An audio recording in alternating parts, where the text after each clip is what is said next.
Assalamualaikum warahmatullahi wabarakatuh. Saya Tegar Pratama Kultom dengan NIM 2022230025. Di sini saya akan menjelaskan tentang lab dengan modul Isolate Compromise Host using Pipe Tuple.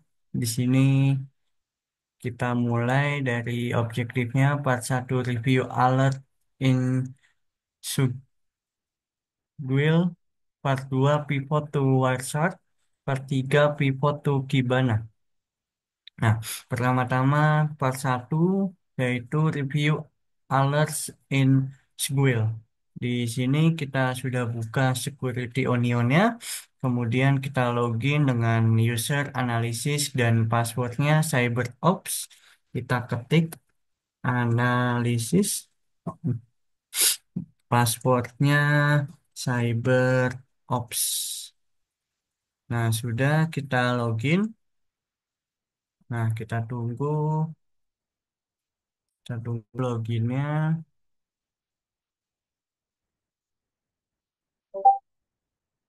Nah, sudah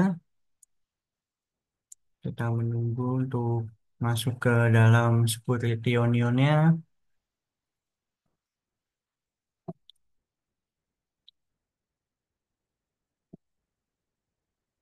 Nah, sudah masuk ke dalam security onionnya. Habis itu kita masuk open squirrel-nya.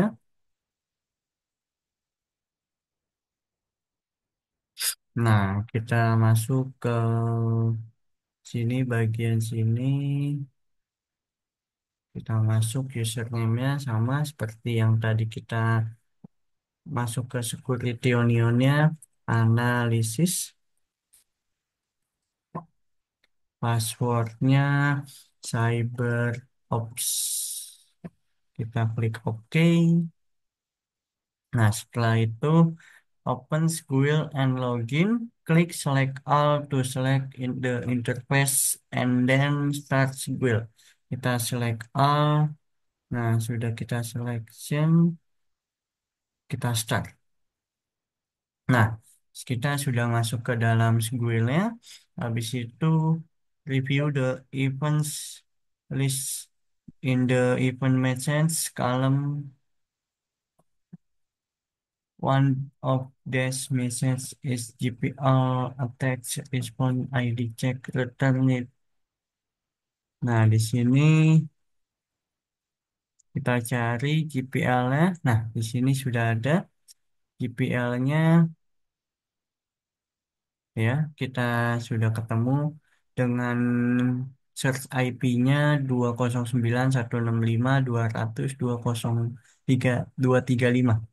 Nah, kita selanjutnya kita selection the show packets data and show rule-nya checkbox to view ads alert in more detail. Kita klik. Nah, sudah. Habis itu right click the alert ID 51 and selection transcript. Kita klik alertnya, kita masuk ke transcript. Nah, sudah. Kita sudah masuk transkripnya. Review the transcript for the alert. The transcript display the transaction between the threads after search and the target during the the attack. The threads actor is executing Linux commands on the target. Habis itu sudah kita masuk ke dalam review transkripnya. Habis itu di sini ada what kind of transaction occurred between the client and the server in the attack. Di sini dari yang saya lihat, gambar yang diberikan transaksi yang terjadi antara klien dan server melibatkan beberapa tindakan berikut. Pertama, eskalasi hak akses, penyerang berhasil Mendapatkan akses root pada server target. Hal ini terlihat dari eksekusi perintah seperti WMI. Di sini WMI hasilnya menunjukkan root dan pemeriksaan ID yang mengonfirmasi bahwa mereka memiliki hak administratif. Kedua, eksekusi perintah. Penyerang menjalankan sejumlah perintah shell termasuk ID, terus untuk memeriksa identitas pengguna dan hak akses, if config untuk melihat konfigurasi jaringan, perintah lain untuk mendapatkan informasi server, habis itu ketiga, pembuatan backdoor. Penyerang mencoba memodifikasi file sistem penting seperti /etc, /password, contohnya perintah echo myroot menunjukkan bahwa penyerang mendapatkan akun pengguna dengan akses root untuk membuat backdoor. Di sini ada aktivitas jaringannya. Penyerang melakukan komunikasi dengan server alamat ini dan eksternal ke 209.165.200.235 yang mungkin digunakan untuk mengirim data curian atau mengatur koneksi kontrol jarak jauh. Terus akses file sensitif, penyerang mencoba membaca file sensitif seperti /etc/password untuk mendapatkan informasi pengguna atau meningkatkan eskalasi hak akses. Jadi kesimpulannya transaksi antara klien penyerang dan server mencakup eskalasi hak akses, eksplorasi server, pembuatan backdoor untuk akses persisten, pemindahan layanan, serta komunikasi ke pihak eksternal.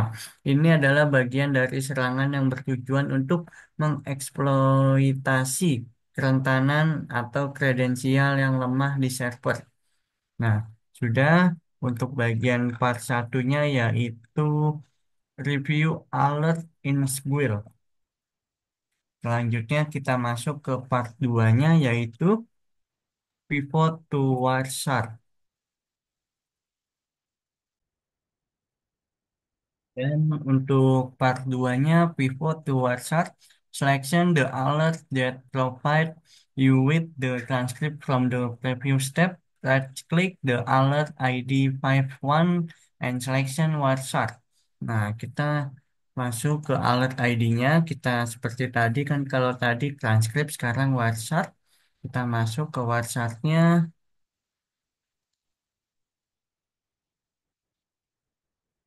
Nah, sudah kita tunggu WhatsApp-nya.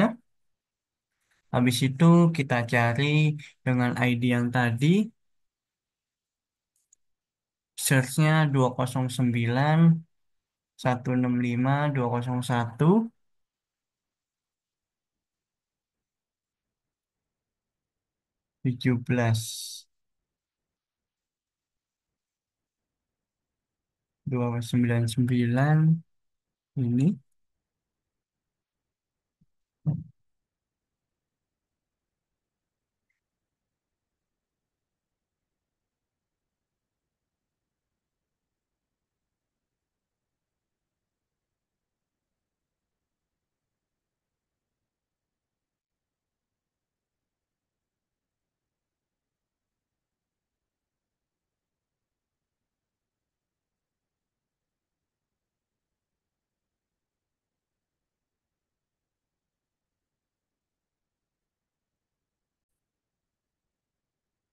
Nah, kita cari ke bagian nomor satu. Di situ ada source-nya 209.165.201.17 dan destination-nya 209.165.200.235.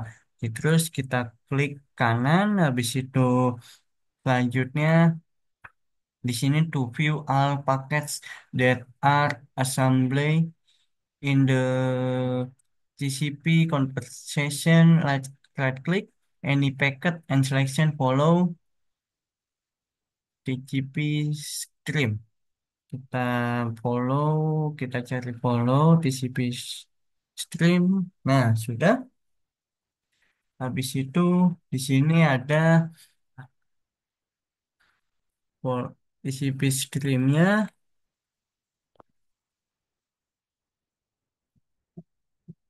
Di sini dari what did you observe? Dari yang saya lihat, terlihat bahwa ada komunikasi TCP stream antara dua entitas yaitu attacker dan target. Penyerang menjalankan beberapa perintah seperti ID, OMI, hostname, dan ifconfig untuk mengumpulkan informasi dari sistem target. Di sini selanjutnya, what do the text color red and blue indicate? Di sini teks merah biasanya menunjukkan data yang dikirim dari klien ke server, perintah yang dikirim oleh attacker ke target. Teks biru menunjukkan data yang dikirim dari server ke klien, respons yang diberikan oleh target kepada attacker. Selanjutnya, the attacker issue the OMI command on the target. What does this show about the attacker role on the target computer?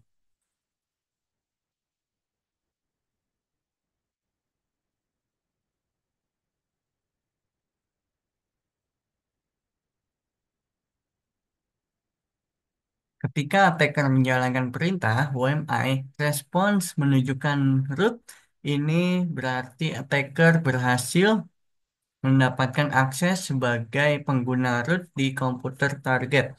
Dengan akses root, attacker memiliki kontrol penuh atas sistem termasuk kemampuan untuk membaca, menulis, atau menghapus file serta menginstal malware.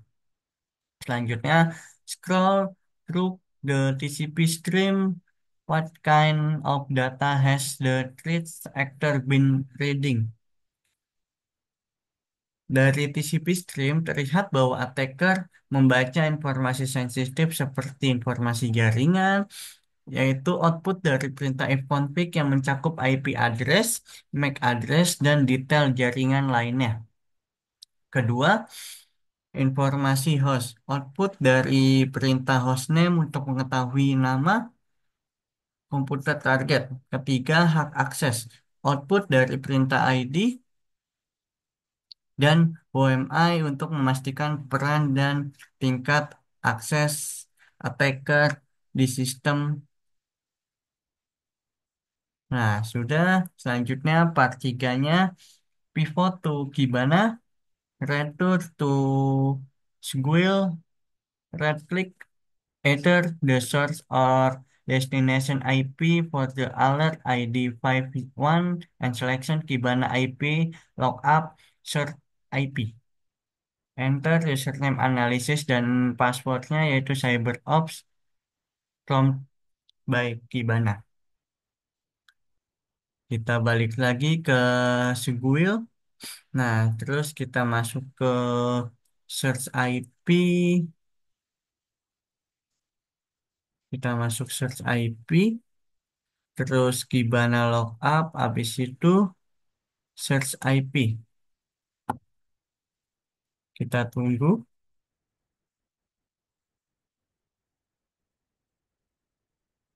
Jika kamu menerima message your connection is not private, klik advance. Terus proses to localhost and save to continue. Kita continue. Nah, sudah masuk ke Kibana IP-nya. Kita masuk passwordnya yaitu seperti biasa analisis. Passwordnya CyberOps. Kita tunggu lagi loading. Nah, sudah masuk ke Kibana IP-nya dengan lookup search IP.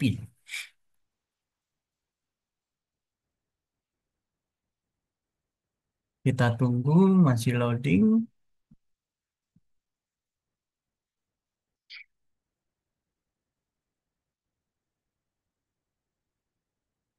Nah, sudah mulai muncul untuk interface Kibana-nya.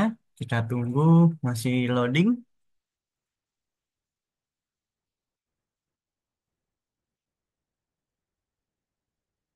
Nah, sudah terus kita cari IP-nya yaitu tadi IP-nya tadi 209.165.200.235. Kita update, kita tunggu.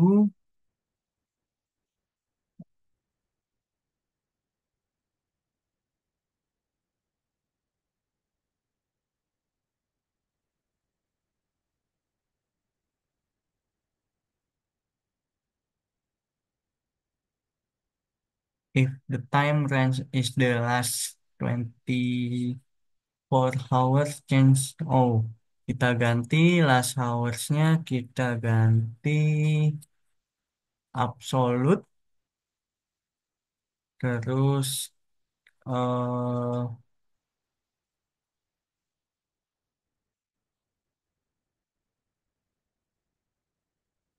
kita ganti berarti 2020, terus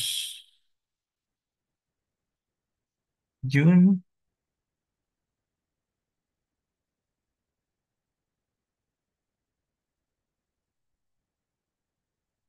11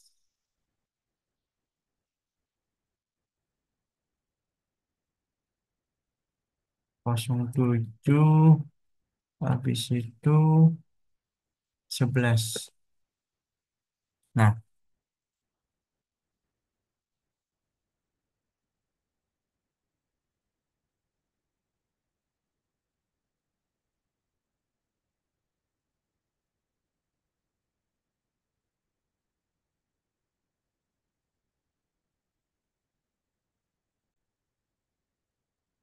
dan ya kita masuk ke Kibana-nya tadi part 3 pivot to Kibana. Kita kembali ke squiggle-nya tadi, terus klik kanan seperti biasa tadi, terus masuk ke alert ID 51, terus kita klik kanan masuk ke Kibana IP lookup, habis itu search IP.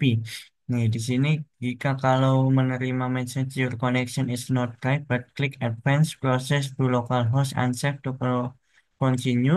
Habis itu selanjutnya time range-nya dari last 24 hours kita ganti menjadi 2020 Juni tanggal 1 sampai 2020 30 tanggal 30 Juni. Dan selanjutnya di sini ada display dashboardnya, hasil dari IP 29.165.205.235. Di sini habis itu kita masuk ke filter grow FTP di sini, FTP habis itu selection plus to filter for only FTP relate traffic figur. Kita masuk sini FTP,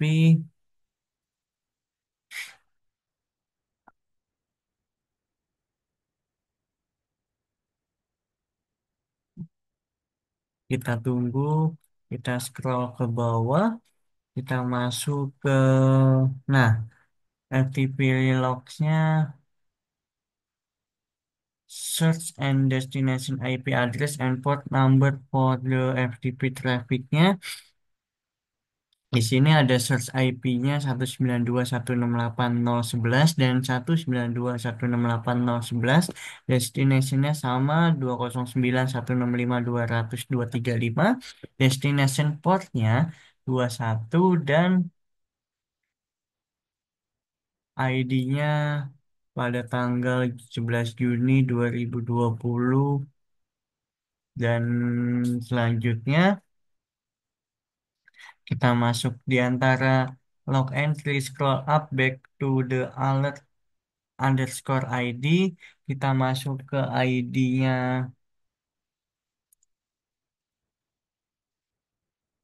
Kita masuk ID di sini LTJQZXI B6C.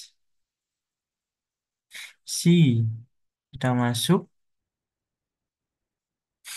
Nah, kita tunggu. Nah, di sini review the transcript for the transaction between the attacker and the target. Di sini what are the user credential to access the FTP site? Di sini ada terlihat dialog antara klien dan server FTP target. Transaksi ini menunjukkan proses autentikasi dan komunikasi dengan server menggunakan protokol FTP pada port 21 dan di sini mencakup beberapa langkah berikutnya yaitu perintah user, klien mengirimkan perintah user analisis ke server. Ini menunjukkan bahwa username yang digunakan adalah analisis. Kemudian respon dari server. Server merespon dengan kode status 331 yang artinya please specify the password. Server meminta password untuk username yang diminta.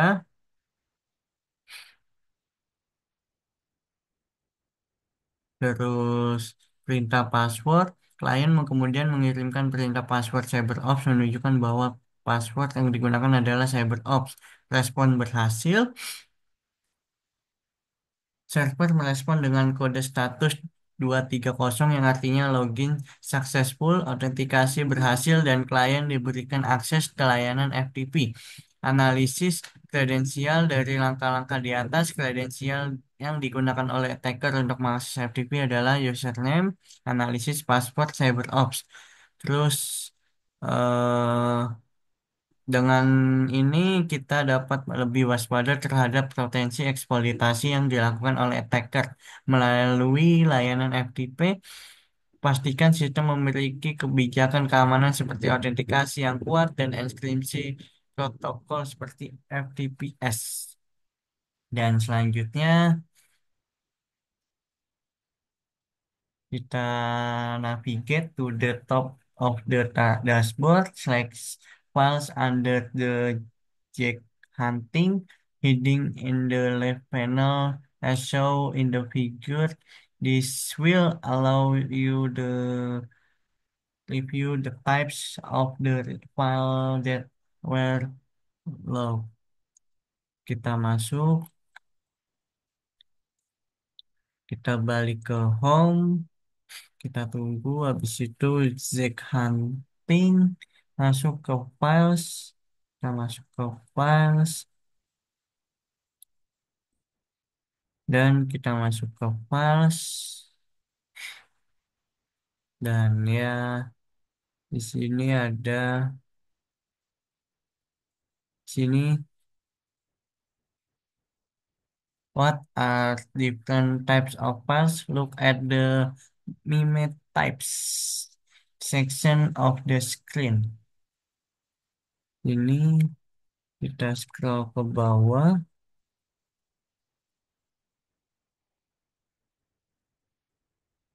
Scroll to the file source heading.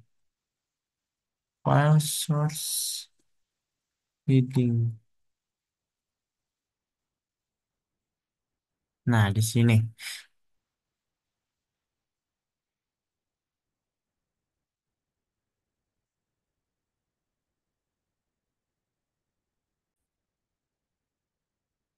Dan di sini kita udah masuk ke file dari Zik Huntingnya.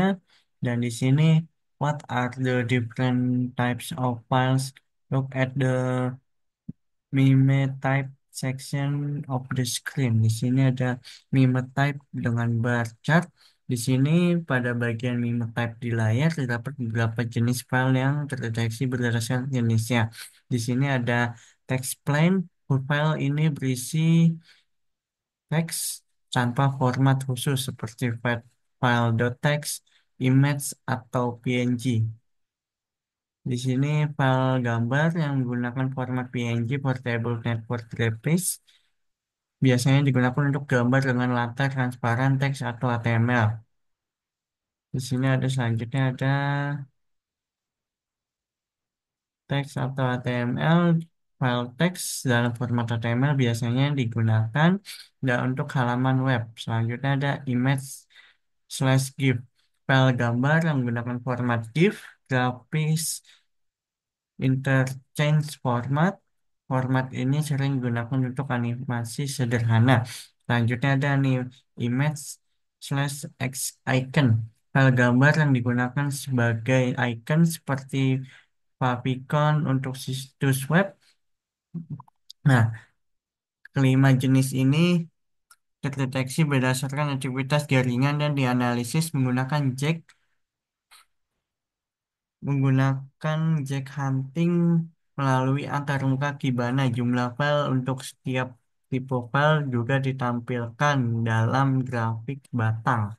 Selanjutnya kita masuk scroll to the file search heading.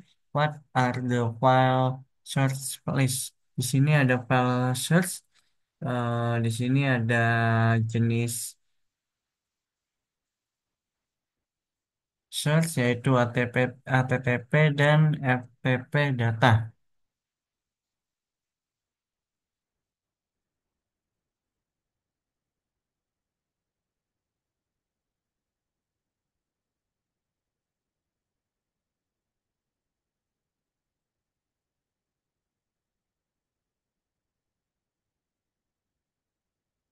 Di sini ada file yang ditransfer memiliki jenis teks atau plain. Alamat IP sumbernya, source IP-nya 192.168.0.11. Selanjutnya ada 209.165.200.235. Waktu transfer tidak terlihat pada itu.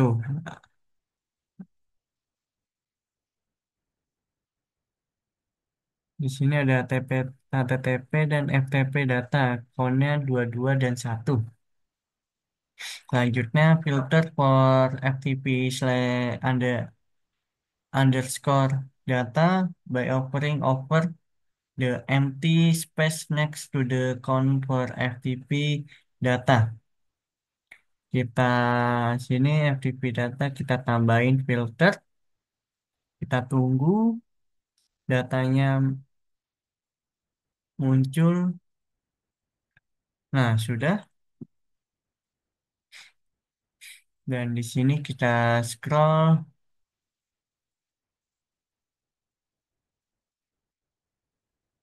Yang ini meme type-nya yaitu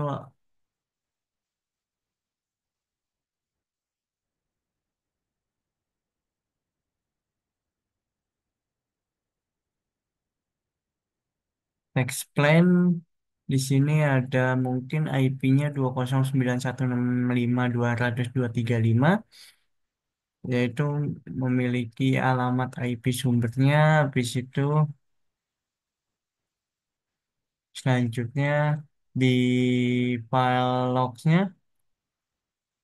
kita scroll ke bawah, kita nih underscore ID-nya kita klik dan masuk ke transaction. Di sini ada what is the content of the file that was transferred using FTP, yaitu adalah dokumen rahasia konfidensial. Dokumen teks terkait memperingatkan bahwa dokumen ini berisi informasi tentang pelanggaran keamanan terakhir. Untuk mendapatkan teks lengkap dari file yang ditransfer, Anda perlu membuka atau menganalisis file .pcip yang terkait. File.pcip ini dapat dianalisis menggunakan Wireshark atau alat analisis jaringan lainnya. Selanjutnya, with all the information has gathered for so far, what is your recommendation for stopping future unauthorized access? Untuk mencegah akses tidak sah di masa depan, berikut adalah beberapa langkah yang dapat diambil.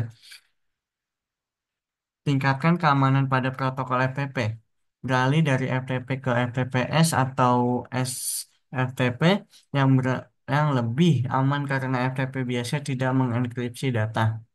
Terus terapkan firewall dan IDS atau IPS, audit dan monitoring aktivitas jaringan, terapkan enkripsi dan autentikasi, terus edukasi pengguna, berikan pelatihan kepada pengguna terkait bahaya berbagi informasi penting tanpa izin. Segera analisis file.vcip-nya, lakukan analisis lebih lanjut pada file VCIP-nya untuk memahami bagaimana akses tidak sah terjadi dan melacak sumber ancamannya.